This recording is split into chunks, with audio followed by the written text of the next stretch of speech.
Doc, Dr. Vince Bantu, thank you so much for joining us today. Oh, thank you. Thank you so much for having me. No problem at all. I really appreciate it. Um, so, to my audience, we're going to be having on a few guests here in the future. Dr. Michael Heiser in June. We're going to have Kurt McGregor. I'm having Cy Gard on this Friday, biochemist, and so we'll be talking a lot of Christian scholars, I should say. I'm hoping that you can hear me well. Everybody in the chat, let me know if the audio is fine, because I am kind of live on location here, thanks to Holiday Brewing. But Dr. Vince Bantu. Is it Bantu or Bantu? Because I've heard both. I'm sorry, what was that? Is it Bantu or Bantu? Because I've heard both. Oh, yeah, yeah. Usually I say Bantu, but yeah, I That's what get I both as naturally. well. Okay. All right. So tell us a little bit about your background and your come up, and just kind of how'd you become interested in this topic before we go into your academic background. Yeah, yeah. I think, for me, uh, I grew up in the west side of St. Louis, and I was a Christian at an early age, and I came up in a time and a generation where um, kind of my cultural context of the hood was not one that was really being reached for the gospel in culturally relevant ways. So I was always, I was trying to walk out a Christian walk as a young kid in an urban environment, and it was hard to find models of people who looked and sounded and like kind of vibed like I did, but who were following Jesus, and a lot of people had the same struggle. So I was real passionate from a young age about presenting the gospel in ways that are culturally relevant, especially for people who feel like the church is not home to them, or they don't fit, or everything about who they are is just like not reflected in church. That was always like a passion of mine, and I went away. I moved out of my hood to go to study theology, and when I was in seminary, I had become introduced to the early church in Africa, and I just got really fascinated with that, and I still am. And that's when the Lord called me to be a lifelong learner, specifically in that area, but towards that goal, towards that end goal of because a lot of people have different ideas about in the hood about Christianity, where it's from, whose it is or who it belongs to, and that's a big question when it comes to like and how do I and who am I and where do I come from and do I fit in Christianity? And a lot of questions about antiquity and history and migration and African origins are at the core of a lot of different religious communities and people in the hood. And so I think that bringing clarity to a lot of that from a historical standpoint, and also showing that Christianity has been among African people, and that African people, as with all people, have a place in the body of Christ, and to follow Jesus as they are, not having to culturally assimilate.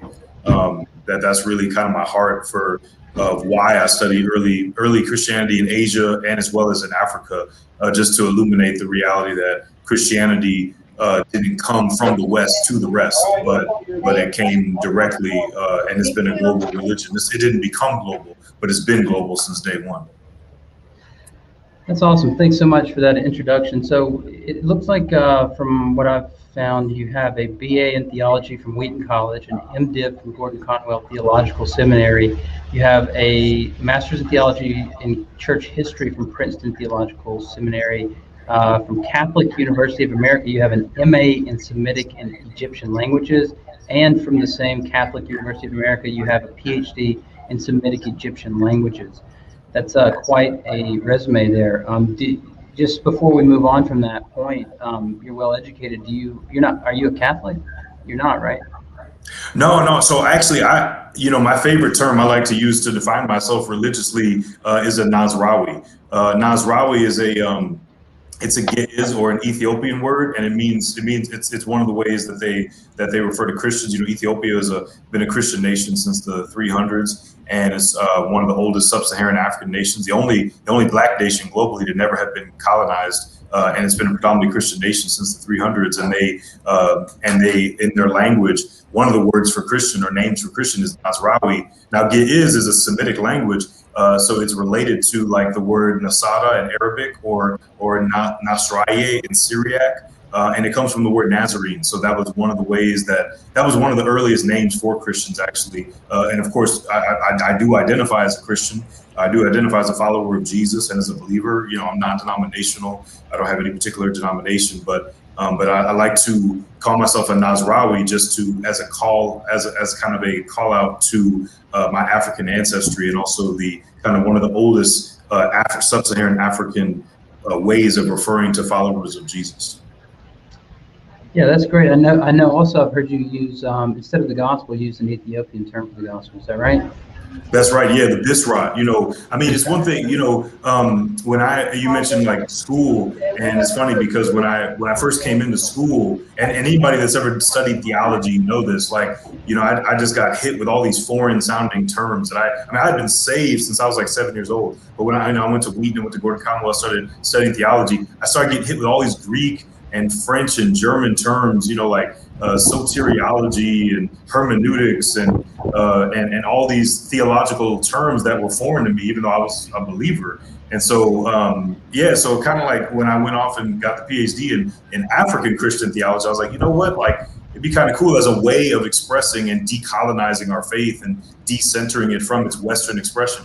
It'd be kind of cool to use like theological language that's rooted in Africa, as well as Asian or other cultures as well. So yeah, the also in is the word, one of the words for gospel is the Bisra, which just means good news. Yeah, that's awesome, man. Thanks so much for that. Today we're talking about Dr. Vince Bantu's book, A Multitude of All Peoples. I'm going to suggest that you pick it up because it's full of a lot of good insights from a would you say African American perspective?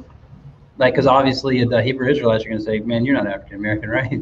So, yeah, you're fine with using that term, right? Oh yeah. No, I definitely identify, that way, and yeah, I mean, I definitely, I'm bringing my own, African American perspective to it, especially as, I mean, it's also just a work of early Christianity and kind of an early church survey. But I certainly bring, like all of us do, I certainly bring my African American perspective, especially as I think one of the only, if not the only, early church African American early church scholar. So there definitely are a lot of ways in which, like, my African American perspective in reading the same patristic or late antique text that the majority white patristic field does, it definitely does shape my perspective, as it does for everybody. And I know you only have about 30 minutes or so we can't really get too far through the book. I'd love to go through the whole book with you and with our audience, just to kind of talk about it a little bit. So I kind of wrote up something after finishing the book on my notes here that I thought, you know what, I think this is what he's trying to say. And you tell me if this is not what you're trying to say in the book. So it seems what you're trying to portray in the book is that today's Christian is influenced by, today's Christianity is influenced by yesterday's Christianity partially, but only partially. And in the same way, many cultural ideas and practices that were frowned upon in the Christianity of old, they are cultural ideas and practices that are frowned upon today, although some of those practices of both eras aren't inconsistent with Christianity. It's still frowned upon because we have a legacy of Christianity shaped by the Roman and later Western values. Yeah, I would say I would say that's I resonate with a lot of that, in terms of what was trying to be communicated. But yeah, the main purpose of the book is really to introduce to people in an accessible way, but also comprehensive way, some names and places and dynamics of early Christianity that might be new to a lot of us. And I know that not everybody's a church historian, but even like a everyday Christian, even a non-Christian everyday person has probably heard the names of like people like Martin Luther, John Calvin, Thomas Aquinas. They probably heard these names before. They might not be able to say a lot about them, but they've heard them because we're familiar with the Western trajectory, to the point that, again, part of the motivation for the book is to address this perception that people have that Christianity is a white man's religion. And part of the reason people have that perception is because most of us in the world only hear about the white or the Western theological and historical dynamics until we get to the modern time. So part of the goal of the book is really to make names like Shenouda of Atrib or Walata Petros or Narsai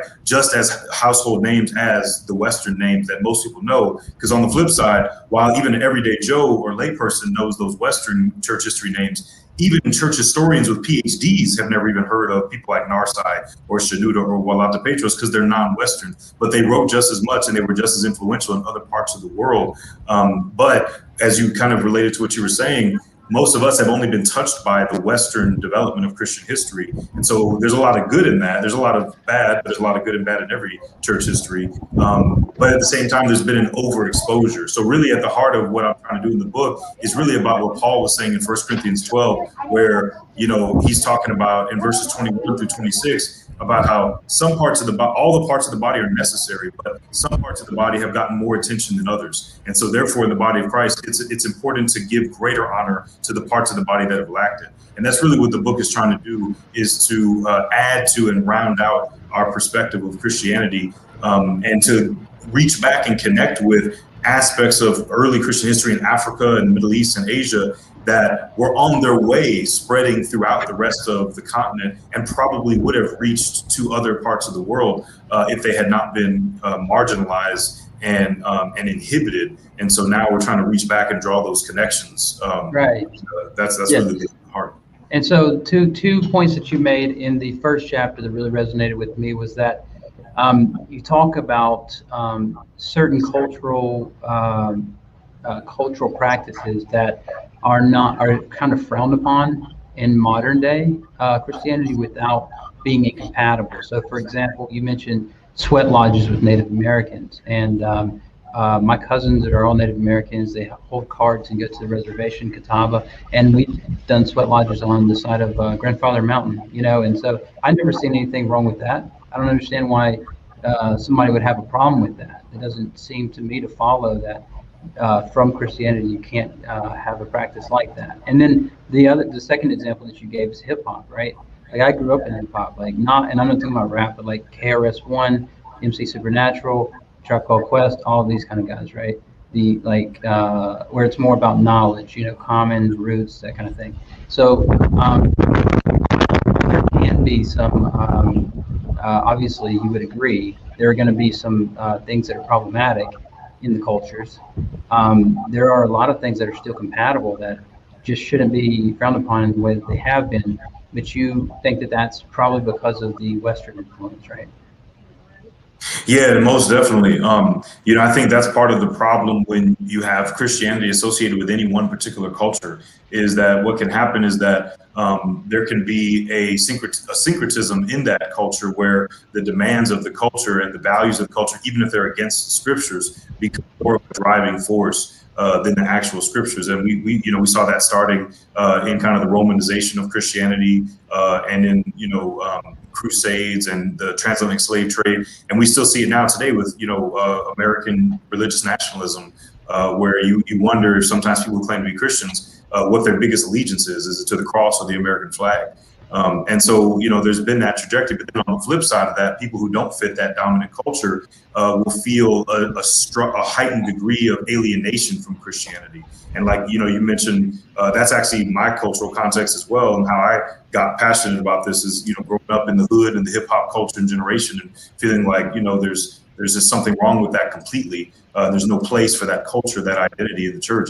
And I really resonate with like indigenous people and other people who have been made to feel like they have to choose between being a Christian and being a part of their tribe or being part of their people. And that's just not a choice that God has ever intended for any of us to make. But again, that's what happens. I think that is an outgrowth of what happens when one particular group kind of lays claim to Christianity as a whole, and then it becomes syncretized with their culture. And then people outside of that culture feel like, well, then that, it is being communicated in a way of saying like, you have to choose. And so for many people around the world, especially in the non-white world, for most people in the non-white world who are non-Christians, they see the decision to become a Christian as simultaneous or as synonymous with becoming white or becoming American or Western or whatever adjective you want to use for it. They don't just see it as a decision to follow Jesus. They see it as an abandonment of who you are. I mean, you mentioned Native Americans. There's been many Native American believers who have been literally told that if you're a Christian, that's the white man's religion. That's the religion of reservations and trail of death and mission boarding schools. If you're a Christian, you're not part of our tribe anymore, because the two are antithetical.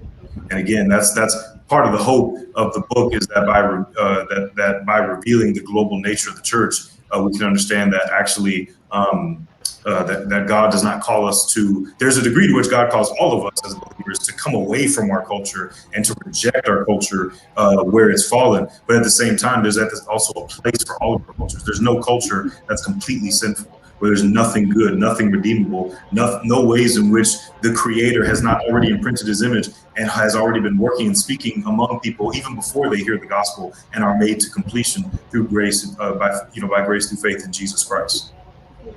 All right, so great, that's awesome. And like I said, this book really resonated with me, and I'd love to talk to you in full about it, or more. Or maybe we'll do a second part. But there's two more things that I would like to get to. Number one, the second one I want to get to the church, because I think you have a great, I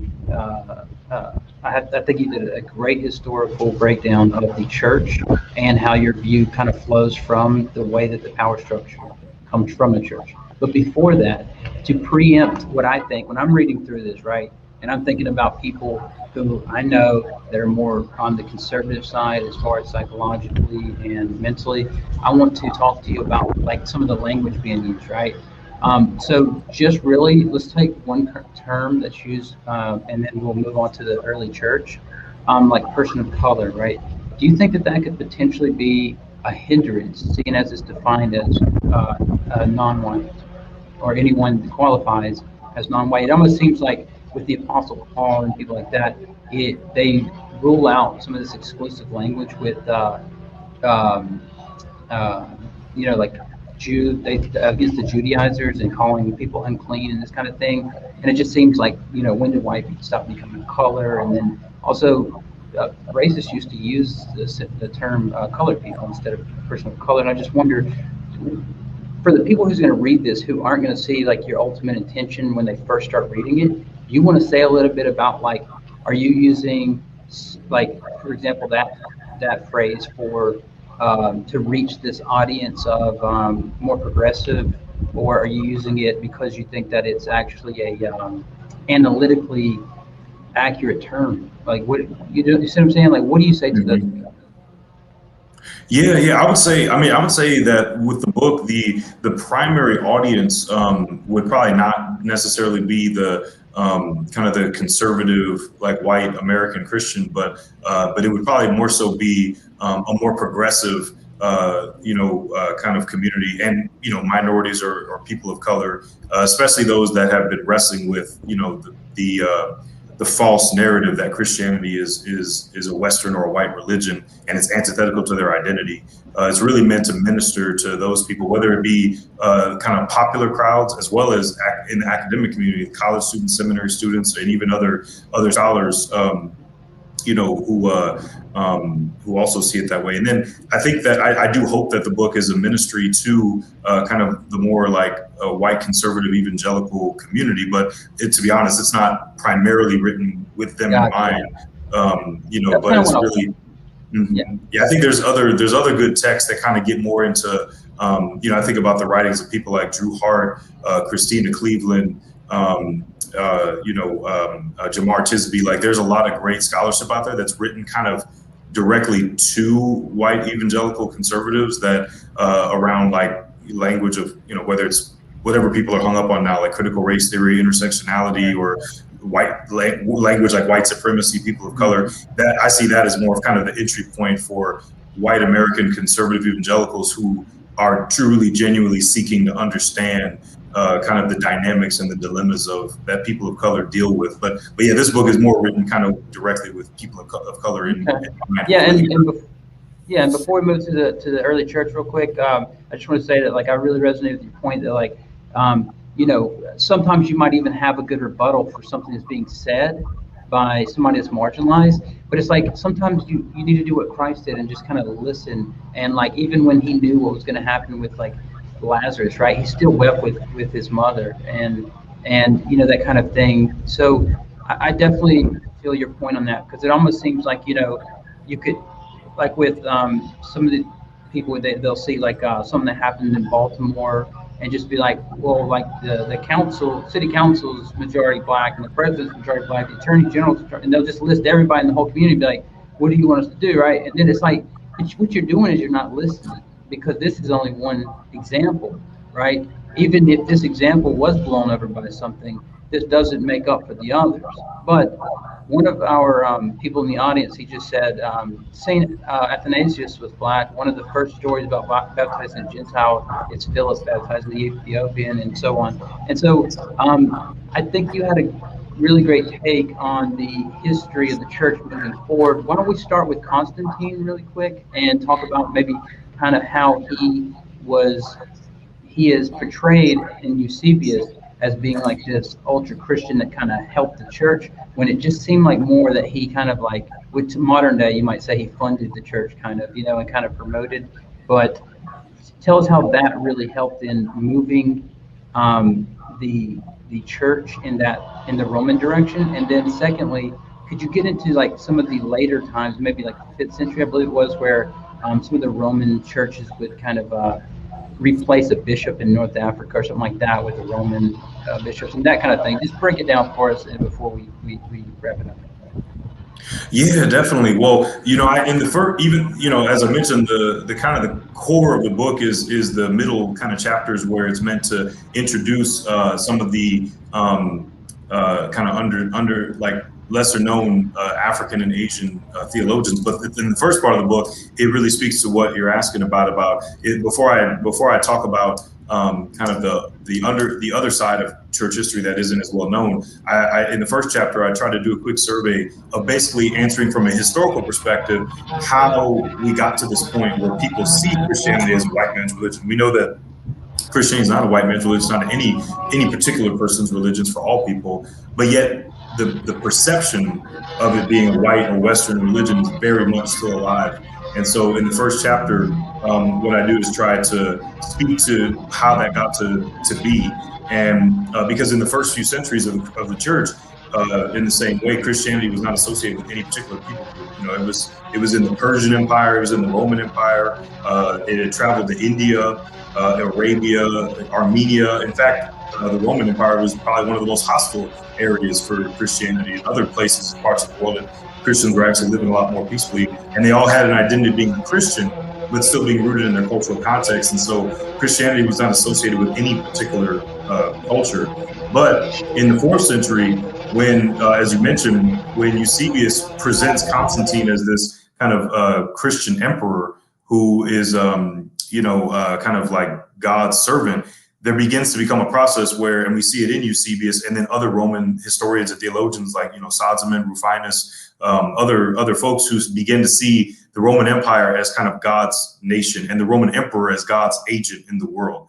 And that the will of the Roman army and military and economy was synonymous with the will of God.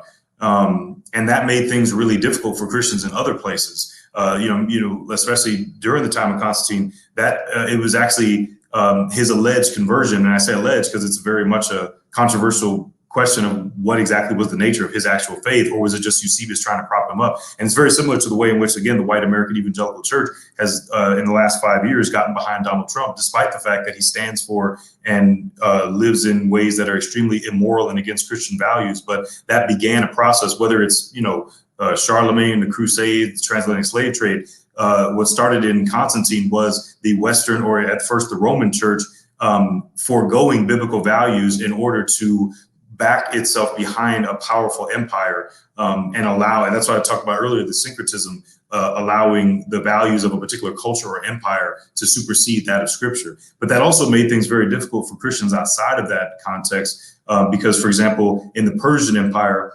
now, because Christianity was perceived as a Roman religion, that made it difficult. And the Persian Christians were actually the first believers in the world to be confronted with this reality or this question, this false question of, are you a Christian or are you Persian?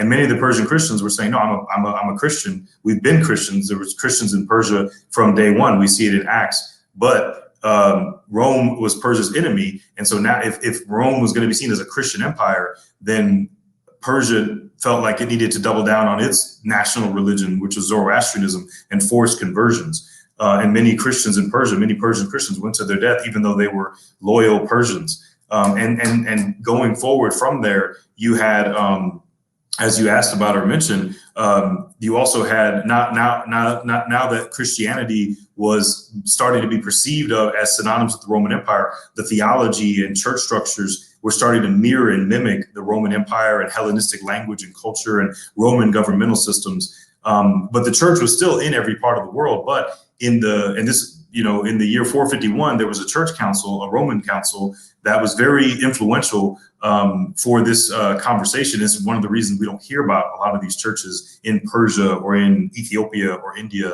or these early Christianities, because many of them were considered heretical at the Council of Chalcedon in 451. And there's a longer kind of debate that I get into in the first chapter over kind of different ways of how the different Christians, based on their languages and context, thought that it was the best way to talk about Jesus being fully God and fully human. And I'll just summarize it now to say that all believers believe that Jesus is fully God and fully human, but they had different ways of talking about that. But the Roman position was seen and put forth as orthodox, and the majority, not all, but the majority of Christians in Africa and the Middle East and Asia had a different perspective that the Roman church in Constantinople and Rome did not accept. So they began to come in and oppress Christians. So yeah, as you said, Roman Christians from Rome and Constantinople were coming into Egypt and Syria and Arabia and were trying to enforce their doctrinal view. And meanwhile had just, rejected the entire church of the Persian Empire as heretical. And even to this day, people call them Nestorian, which isn't the right name. It's a pejorative term, but sure. Yeah. So, that really kind of almost was one of the final nails in the coffin that not only had kind of now not only was Christianity becoming more and more seen as distant from these African and Asian identities, but then also even their Christianity was seen as by the dominant church as heretical, and then they became persecuted. It was Christian on Christian violence, and then that severely limited the missional ability of these African and Asian Christians to continue to spread the gospel, even though it did continue. And in fact, there's fascinating evidence of Christianity reaching not only Northeast Africa or Western Asia, but going as far east as reaching the Pacific Ocean in China and down into Southeast Asia long before Europeans arrived. And in the same way, Christians in Africa continue to spread, and there's evidence of Christians in Africa as far as the West African Atlantic coast and Central Africa, even before colonialism. But the missional effect and efforts were severely hampered after that council. Right. Yeah, and sorry about the noise. Somebody in the audience told me that they could still hear. I had this mic muted, but for some reason my computer wasn't. All right, so yeah, and I definitely resonate with that. I know in the book you kind of mentioned that about, you said Christian on Christian violence, because you mentioned that there was, even after the pagan overthrow with Constantine, the change, let's say not overthrow, but the change, the Christians were still willing to turn that around, right, on their pagan counterparts that were oppressing them previously, right? And so I thought that was really interesting because I had never really looked into that before. But I guess we'll go ahead and wrap this up. Do you want to take any questions at all? I can give you maybe one. Will you take one question before you go, at least? Oh, sure. Mm-hmm. Okay. So I have a question from a brother. Whenever I put out to my audience that you were going to be coming on, I had a brother send me a message, and he said that he said that his question for you is that he wants to know, do you, do you throw Nicaea under the bus? And it seems that even with the Persian church, the church of the East Persia embraced the Council of Nicaea. Would you want to respond to that before we go?